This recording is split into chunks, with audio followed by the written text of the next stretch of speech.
ने अच्छे से वो डिफिनेशन नहीं लिख पाया था ट्रू पॉलीएम्ब्रियोनी और फॉल्स पॉलीएम्ब्रियोनी।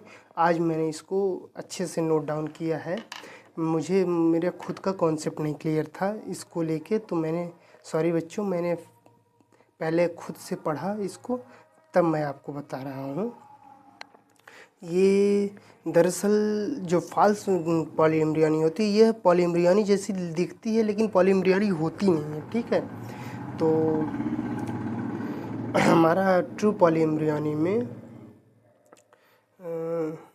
है कि किसे कहते हैं, तो जब एक ही बीज में दो या दो से अधिक भ्रूण बनते हैं, एक सीड में दो या दो से अधिक भ्रूण बने और वो एक ही जाइगोट के विभाजन या अंडाणु या भ्रूणकोश के भीतर संरचनाओं जैसे न्यूसेलस से उत्पन्न हो, ठीक है।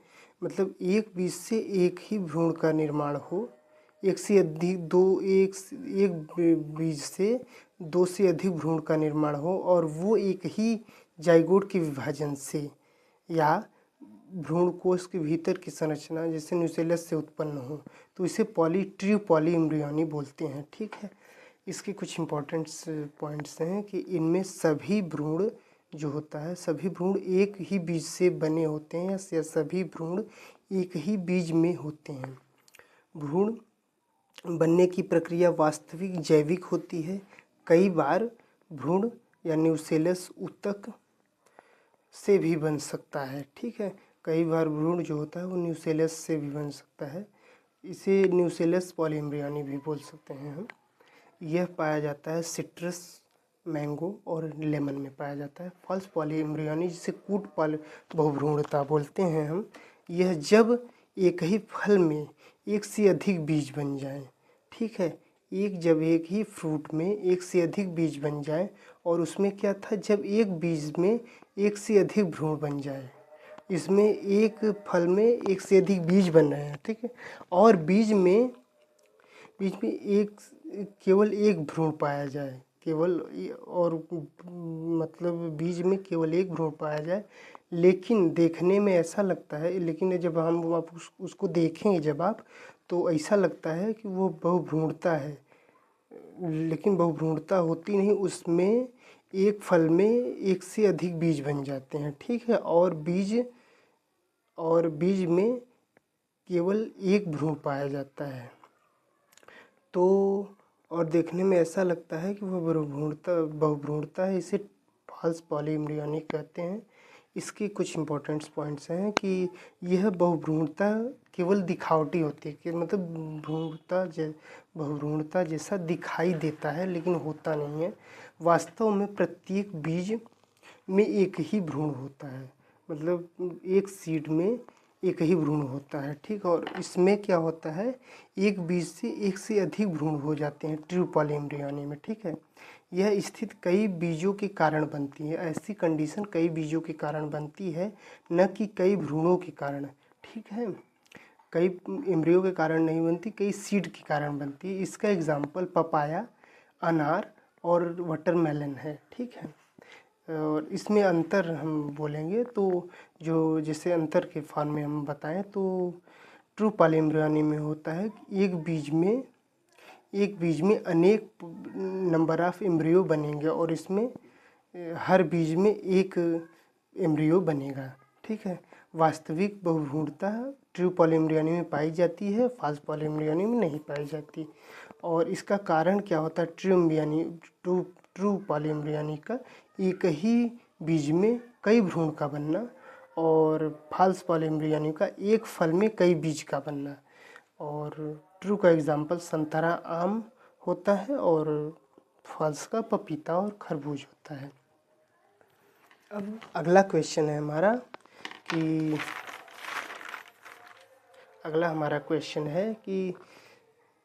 सेब को आभासी फल क्यों कहते हैं?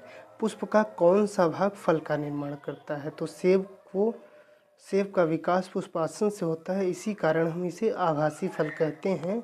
पुष्प की रचना या फ्रूट का फॉर्मेशन जो होता है वह पुष्प के निषेचित ओवरी से होता है, मतलब फ्रूट का फॉर्मेशन ओवरी से होता है। ठीक है,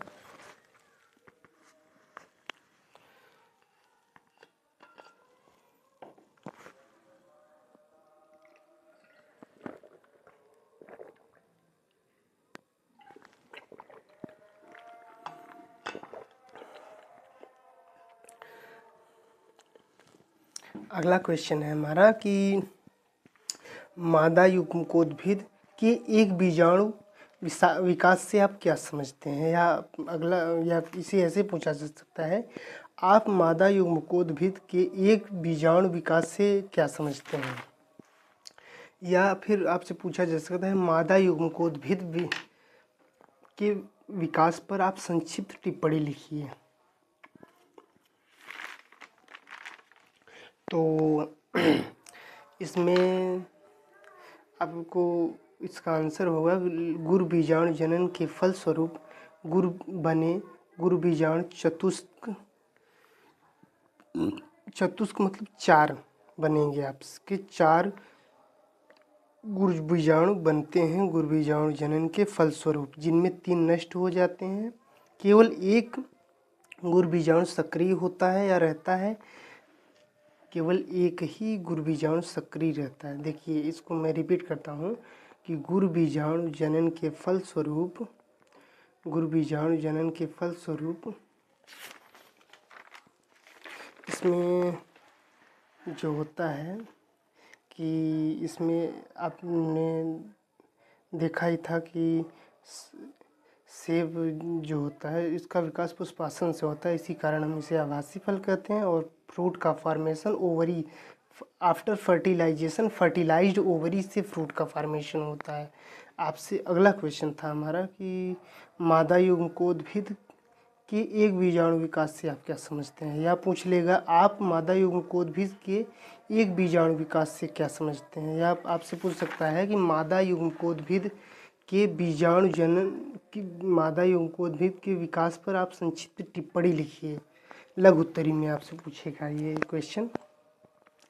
तो आप बताइएगा कि गुरु बीजाणु जनन के फलस्वरूप बने गुरु बीजाणु चतुष्क। चतुष्क मतलब 4 बनेंगे, जिनमें 3 नष्ट हो जाते हैं, सिर्फ एक ही सक्रिय रहता है तथा केवल एक गुरु बीजाणु सक्रिय होता है। यही कहना चाह रहे हैं, जो मादा युग्मकोद्भिद का विकास करता है। ठीक है, चूँकि मादा युग्मकोद्भिद केवल एक ही गुरु बीजाणु से विकसित होता है, अतः इसे एक बीजाणु विकास भी कहते हैं। ठीक है, ये आपसे अति लघु उत्तरी में पूछ सकता है कि 2 फल बीजों के नाम लिखिए जो परिपक्व होने से पूर्व भ्रूणपोष विकासशील भ्रूण द्वारा उपयोग कर लिया जाता है। मतलब कि 2 ऐसे बीजों के नाम लिखिए जिनमें बीज परिपक्व होने से पहले ही भ्रूणपोष विकासशील भ्रूण द्वारा अवशोषित कर लिया जाता है। तो इनमें मैं 4 उदाहरण बता दे रहा हूँ। चना, मटर, दालें, और दालें में दलहनी फसलें हो सकती हैं, होंगी, सेम 4 हैं। अगला क्वेश्चन है कि पॉलीगेमन प्रकार का या पॉलीगेमन प्रकार के भ्रूणकोश में कितने केंद्रक उपस्थित होते हैं। तो पॉलीगेमन प्रकार के भ्रूणकोश में 8 केंद्रक उपस्थित होते हैं। अगला क्वेश्चन है हमारा, भ्रूणकोश का विकास आवृतबीजी पादपों में किस प्रक्रिया के फलस्वरूप होता है। तो आंसर इसका है, ये तीनों अति लघु उत्तरी में आपसे पूछे जाएंगे। तो भ्रूणपोष का विकास आवृतबीजी पादपों में त्रिसंलयन से बने केंद्रक से होता है। ठीक है, अगला क्वेश्चन है, ये इम्पोर्टेंट क्वेश्चन है बच्चों की, स्व अयोग्यता क्या होती है। तो स्व अयोग्यता को हम अंतःजातीय अनिश्चितता भी कहते हैं। इसमें जब पादप के पुष्प के परागकण उसी पुष्प के वर्तिकाग्र तक पहुँचते हैं या उसी पुष्प पर पहुँचते हैं तो उनका अंकुरण नहीं होता। मतलब उसी पुष्प के पादप के वर्तिकाग्र पर पहुँचेंगे तो वो मतलब जर्मिनेशन पॉलिनेशन का नहीं होगा, लेकिन वह दूसरे पुष्प के वर्तिकाग्र पर उनका अंकुरण हो जाता है। तो इसे स्व अयोग्यता बोलते हैं। यह आलू और मालवा में पाया जाता है।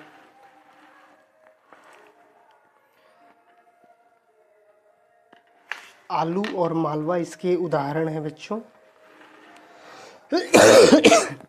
हमारा अगला क्वेश्चन है कि बीजांडकाय एवं बीजपत्रों द्वारा किए जाने वाले समान कार्यों को नाम बताइए। तो बीजांडकाय जो होता है वह परिवर्धनशील भ्रूणकोश को पोषण प्रदान करने का कार्य करता है, और बीजपत्र जो होता है वह परिवर्धित भ्रूण को पोषण प्रदान करने का कार्य करता है। जो बीजांडकाय होता है वो परिवर्धनशील भ्रूणकोश को पोषण देगा, और ये बीजपत्र जो होता है परिवर्धित बीज को या भ्रूण को पोषण प्रदान करने का कार्य करता है। अब अगला क्वेश्चन है, क्या अनिषेचित असंग जनन द्वारा निर्मित भ्रूणकोश द्विगुणित भ्रूण का विकास हो सकता है? पूछना चाह रहे हैं, क्या अनिषेचित असंग जनन द्वारा निर्मित भ्रूणकोश से द्विगुणित भ्रूण का निर्माण हो सकता है?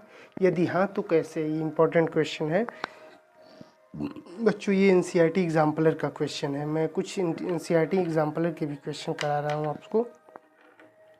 तो इसका आंसर होगा हाँ, यदि गुरुबीजाणु बिना अर्धसूत्री विभाजन के भ्रूणकोश में विकसित हो जाएं। यदि गुरुबीजाणु बिना अर्धसूत्री विभाजन के भ्रूणकोश में विकसित हो जाएं तो अंडकोशिका द्विगुणित होगी। यह द्विगुणित अंडकोशिका समसूत्री विभाजन द्वारा द्विगुणित भ्रूण को जन्म देगी। ठीक है,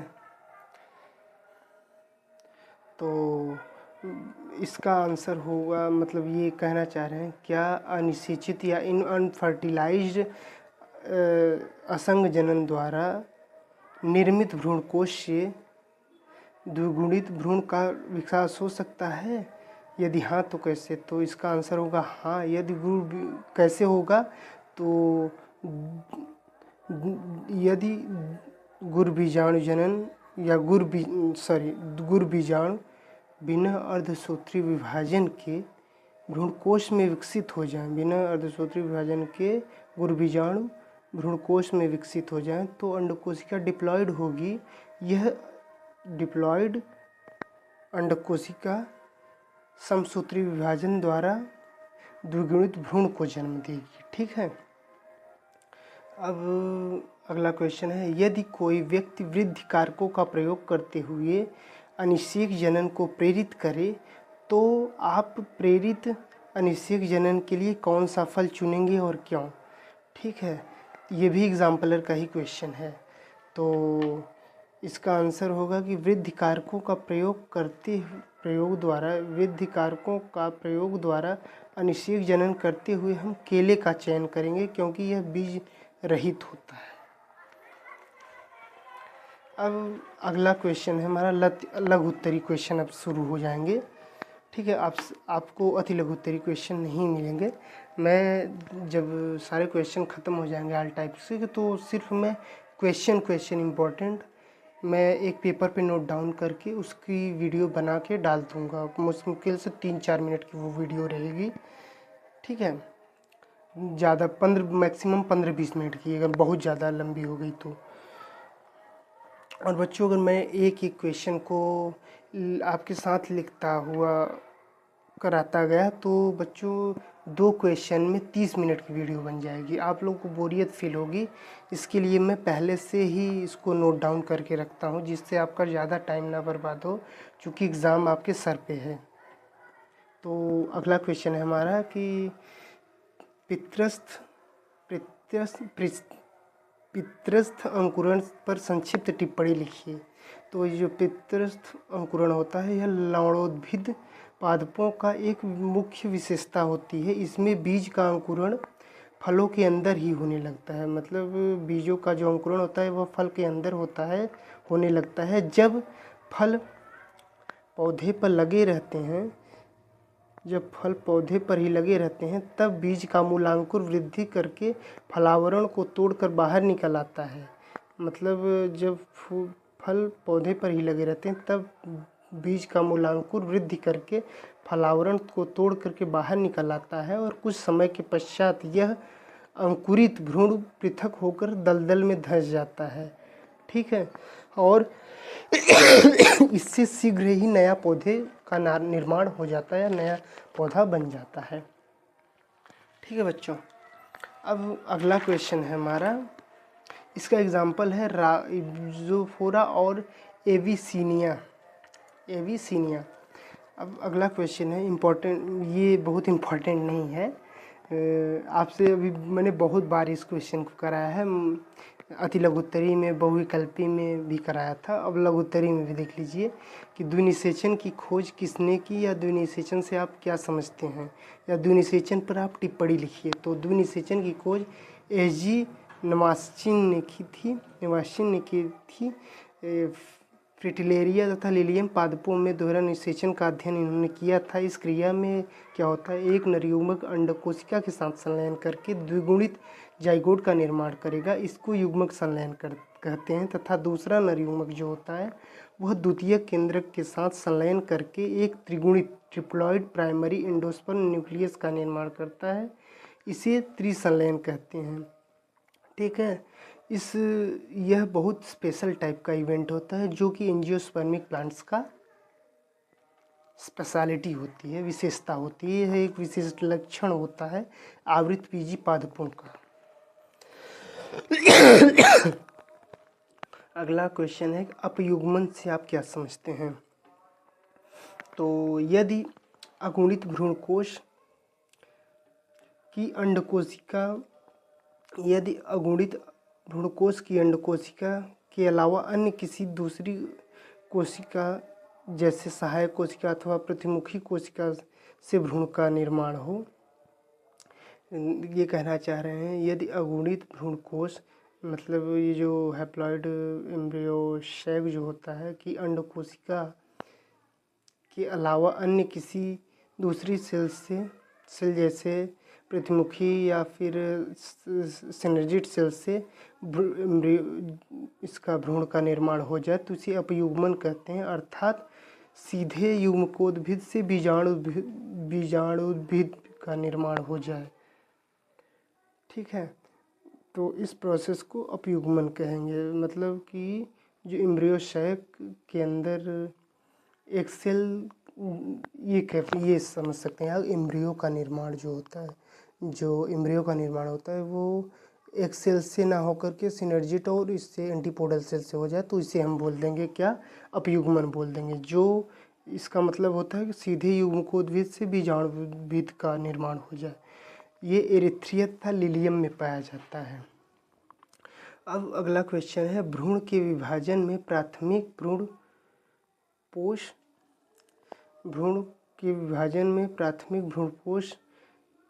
कोशिका की, मतलब ये कहना चाहें भ्रूणकोश के विभाजन में प्राथमिक भ्रूणकोश कोशिका विभाजन के बाद ही क्यों प्रारंभ होता है। मतलब भ्रूणकोश के विभाजन में प्राथमिक भ्रूणकोश के कोशिका विभाजन के बाद ही क्यों प्रारंभ होता है। ठीक है, भ्रूणकोश का विभाजन जो होता है वो प्राथमिक भ्रूणकोश के विभाजन के बाद ही क्यों प्रारंभ होता है। एम्ब्रियो का जो डिवाइडेशन होता है, जो डिफ्रेंशिएशन होता है, वह प्राइमरी एंडोस्पर्म सेल्स के डिवीज़न के बाद ही क्यों स्टार्ट होता है। तो इसका आंसर होगा कि प्राथमिक भ्रूणकोश कोशिका सतत विभाजित होकर के प्राथमिक भ्रूणकोश कोशिका सतत विभाजित होकर के त्रिगुणित भ्रूणपोष ऊतक का निर्माण करती हैं। मतलब प्राथमिक भ्रूणपोष कोशिका सतत विभाजित होकर के त्रिगुणित भ्रूणपोष का निर्माण करती हैं। इस ऊतक की कोशिकाएं में संचित भोज्य पदार्थ पाया जाता है। मतलब इस टिश्यू की सेल्स में संचित भोज्य पदार्थ पाया जाता है जो विकसित या विकासशील भ्रूण को पोषण प्रदान करने में सहायक होते हैं, या जिनका काम होता है विकासशील भ्रूण को पोषण प्रदान कराना। भ्रूण या भ्रूणकोश के बीजांड द्वारी सिरे पर युग्मनज से विकसित होता है। मतलब भ्रूण या भ्रूणकोश के बीजांड द्वारी सिरे से युग्मनज से बीजांड ये कहना चाह रहे हैं भ्रूण के बीजांडद्वारी सिरे पर युग्मनज से विकसित होता है। कि कौन विकसित होता है? भ्रूणपोष या भ्रूण विकसित होता है बीजांडकाय के द्वारी सिरे पर युग्मनज से जाइगोट से इसका भ्रूणकोश या भ्रूण का निर्माण होगा। अधिकांश भ्रूण में विभाजन तभी प्रारंभ होता है जब भ्रूणकोश की एक निश्चित मात्रा में निर्माण हो जाता है। मतलब अधिकांशतः भ्रूणों में विभाजन तभी प्रारंभ होगा जब भ्रूणकोश की एक निश्चित मात्रा में निर्माण होता है, या जब भ्रूणकोश की एक निश्चित मात्रा का निर्माण हो जाए तभी विभाजन स्टार्ट होता है। यह विकासशील भ्रूण को सुनिश्चित पोषण प्रदान करने में का एक अनुकूलन होता है। ये भी एग्जाम्पलर का ही क्वेश्चन है। एग्जाम्पलर के क्वेश्चन आपको पता ही है कि थोड़ा सा टेढ़े मेढ़े टाइप के होते हैं। अभी तक तो एनसीईआरटी से रिलेटेड आ ही रहा है क्वेश्चन, क्या पता पूछ ले यही आपसे क्वेश्चन। ये दोनों इम्पोर्टेंट क्वेश्चन है, वेरी वेरी इम्पोर्टेंट। मेरे हिसाब से बहुत ज़्यादा इम्पोर्टेंट ये क्वेश्चन है। इसको मैं एक बार फिर से रिपीट करता हूँ इस क्वेश्चन को कि प्राथमिक भ्रूणकोश की कोशिका सतत विभाजित होकर के त्रिगुणित भ्रूणकोश ऊतक का निर्माण करती हैं। इस ऊतक की कोशिकाओं में संचित भोज पदार्थ पाया जाता है, ठीक है, जो जिनका काम होता है कि विकासशील भ्रूण को पोषण प्रदान करना। अब भ्रूणकोश या भ्रूण के बीजांड द्वारी सिरे पर युग्मनज से विकसित होता है। मतलब ये जो भ्रूण होता है या भ्रूणकोश होता है, यह भ्रूण जो होता है वह भ्रूणकोश के, ये कह रहे हैं कि भ्रूण जो होता है वो भ्रूणकोश के बीजांडद्वारी सिरे पर युग्मनज से विकसित होता है। भ्रूण जो होता है वह भ्रूणकोश के बीजांडद्वारी सिरे पर युग्मनज से विकसित होता है। अधिकांश भ्रूण में विभाजन तभी प्रारंभ होता है, ठीक है, अधिकांश भ्रूणों में विभाजन तभी प्रारंभ होता है जब भ्रूणकोश की एक निश्चित मात्रा में निर्माण हो जाए। जब भ्रूणकोश का एक निश्चित मात्रा में निर्माण हो जाए तभी भ्रूणों में डिवीजन स्टार्ट होता है। यह विकासशील भ्रूण को सुनिश्चित सुनिश्चित पोषण प्रदान करने के लिए एक अनुकूलन होता है। बैगिंग या बोरा वस्त्रावरण या थैली लगाना क्या तकनीक होती है? इसका पादप जनन कार्यक्रम में क्या उपयोग होता है या कैसे उपयोगी होता है? तो बैगिंग या बोरा वस्त्रावरण एक ऐसी तकनीक होती है, ये बहुत इम्पोर्टेंट क्वेश्चन है बच्चों। यह एक ऐसी तकनीक होती है जिसके द्वारा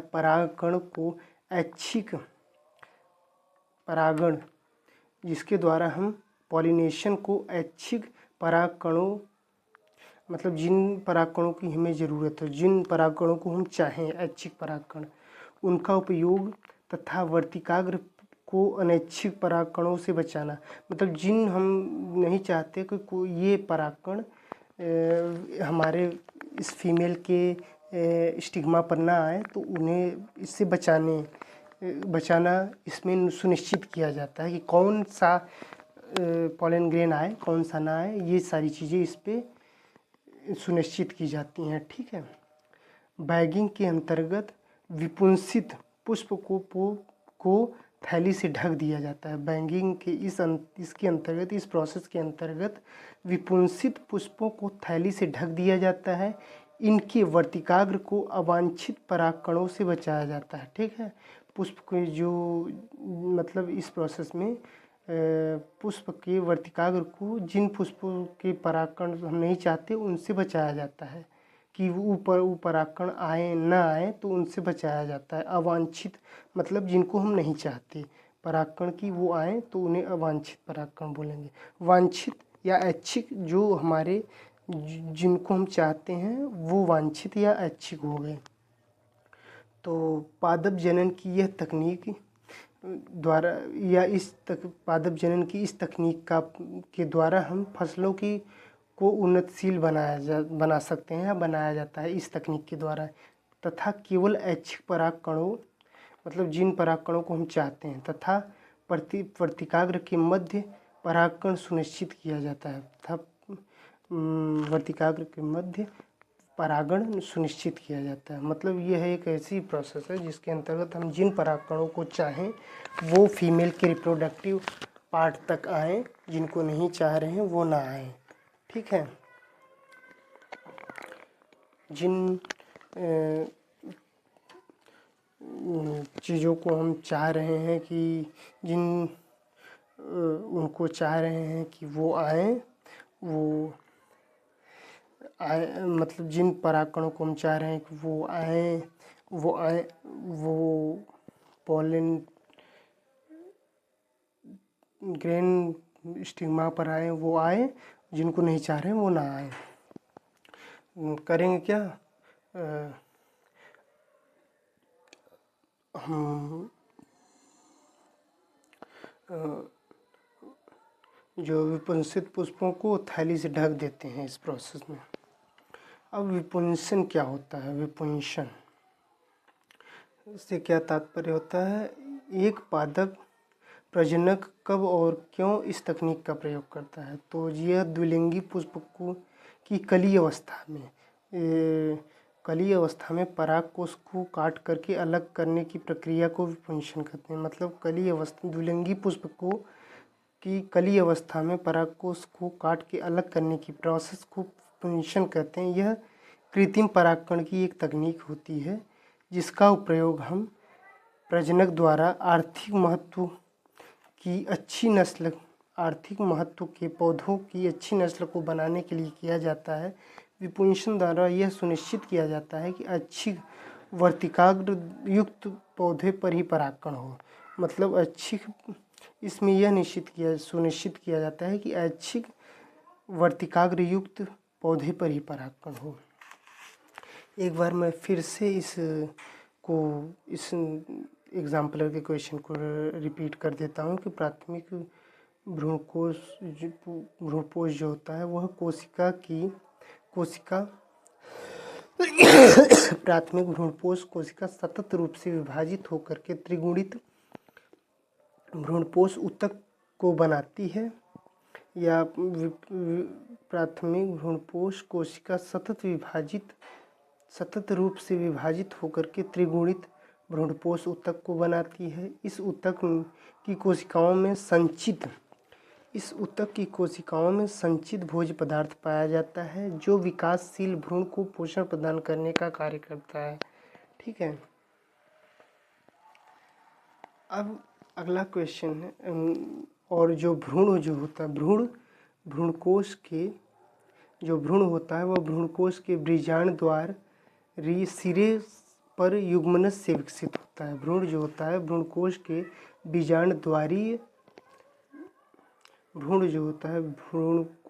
बीजांड द्वारी सिरे पर युग्मनज से विकसित होता है। अधिकांश भ्रूणों में क्या होता है कि अधिकांश भ्रूणों में विभाजन तभी प्रारंभ होता है जब भ्रूणकोश की एक निश्चित मात्रा का निर्माण हो जाए। यह एक विकासशील भ्रूणकोश को सुनिश्चित पोषण प्रदान करने का अनुकूलन होता है। अब बैगिंग क्या होती है? तो बैगिंग में या बोरा वस्त्रावरण एक ऐसी तकनीक होती है जिसमें हम जिसके द्वारा हम परागण में ऐच्छिक परागकणों का उपयोग तथा वर्तिकाग्र पर अनैच्छिक परागकणों को बचाना सुनिश्चित किया जाता है। मतलब इसमें ऐच्छिक परागकणों का उपयोग करना और वर्तिकाग्र को अनैच्छिक परागकणों से बचाना सुनिश्चित किया जाता है। बैगिंग के अंतर्गत हम विपुंसित पुष्प को थैली से ढककर इनके वर्तिकाग्र को अवांछित परागकणों से बचाते हैं। ठीक है।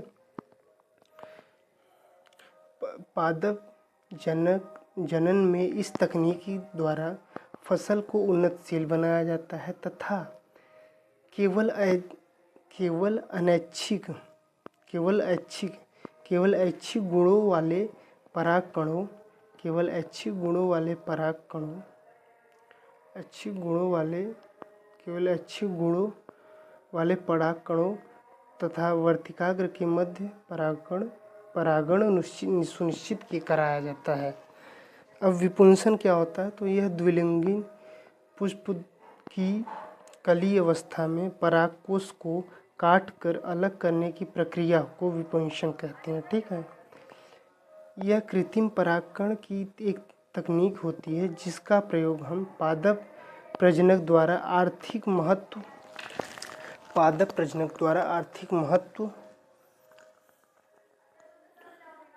महत्व के पौधों की अच्छी नस्ल बनाने में किया जाता है। विपुंसन द्वारा यह सुनिश्चित किया जाता है कि ऐच्छिक वर्तिकाग्र युक्त पर ही परागण हो। ऐच्छिक वर्तिकाग्र युक्त पौधे पर ही परागण हो। तो बच्चों, इन टॉपिक्स को, इन क्वेश्चंस को आप अपने कॉपी में नोट डाउन करिए और अपनी पढ़ाई को करते रहिए और बार बार इन क्वेश्चन को रिवाइज करिए नोट डाउन करके। मिलते हैं अगले वीडियो में, तब तक के लिए जय हिंद, जय भारत, वंदे मातरम।